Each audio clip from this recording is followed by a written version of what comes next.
Assalamualaikum warahmatullahi wabarakatuh. Shalom, Om Swastiastu, Namo Buddhaya, dan salam kebajikan. A few moments later. Ada sebuah pepatah yang mengatakan, tak kenal maka tak sayang. Baik, izinkan saya memperkenalkan diri. Perkenalkan, nama saya Halimah dari program studi pendidikan fisika dengan NIM 2405036010 dari Fakultas Keguruan dan Ilmu Pendidikan Universitas Mula Warman, Kalimantan Timur. Tujuan saya membuat video ini adalah untuk memenuhi tugas pendidikan bahasa Indonesia dari Ibu Nina Kuina Hadiputri.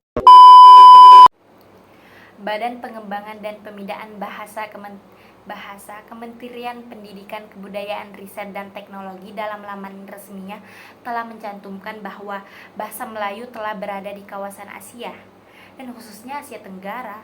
Sejak abad ke-7, pernyataan ini juga telah didukung oleh adanya beberapa prasasti serta prasasti Talang Tuo di Palembang, bahkan prasasti Karangbrahi di Jambi.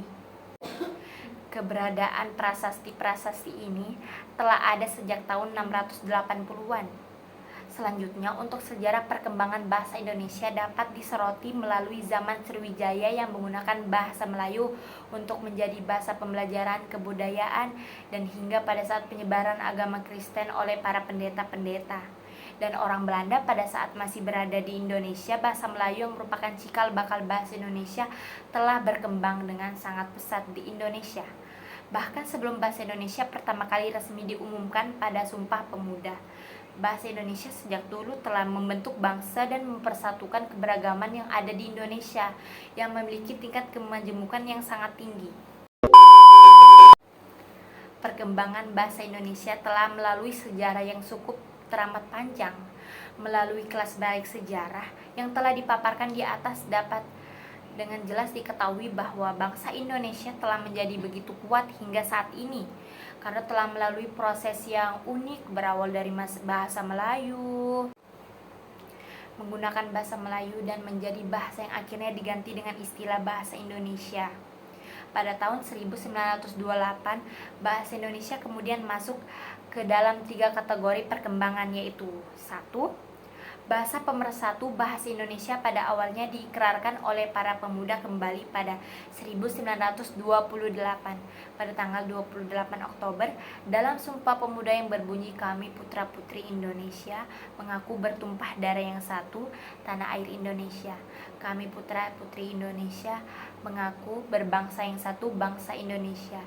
Kami putra-putri Indonesia menjunjung bahasa persatuan, bahasa Indonesia. A few moments later. Dengan sangat jelas bahwa pertama kali digunakan ataupun diikrarkan sebagai bahasa pemersatu pada butir ketiga bahasa Indonesia, kemudian mulai diterima oleh masyarakat Indonesia itu sendiri. Dengan diterimanya bahasa Indonesia secara harfiah, bahasa ini menjadi bahasa pemersatu Indonesia. Diterimanya bahasa Indonesia juga dapat dicerminkan dari diadakannya Kongres Bahasa Belanda. 3. Bahasa internasional. Bahasa Indonesia sebagai bahasa internasional merupakan fase lanjutan dari 2 fase yang ada hal lain. Hal ini telah dicanangkan dan dilakukan terbukti dengan adanya Kongres Internasional 9 Bahasa Indonesia mengambil tempat di Jakarta pada tanggal 28 Oktober hingga 1 November 2018. Undang-Undang Nomor 24 Tahun 2008 tentang bendera, bahasa, dan lambang negara serta lagu kebangsaan juga ikut mendukung bahasa Indonesia menjadi bahasa internasional, khususnya pasal 44 ayat 1. Salah satu bukti dan tindak lanjut untuk fase ini adalah adanya tenaga dan buku-buku bahasa Indonesia bagi penutur asing.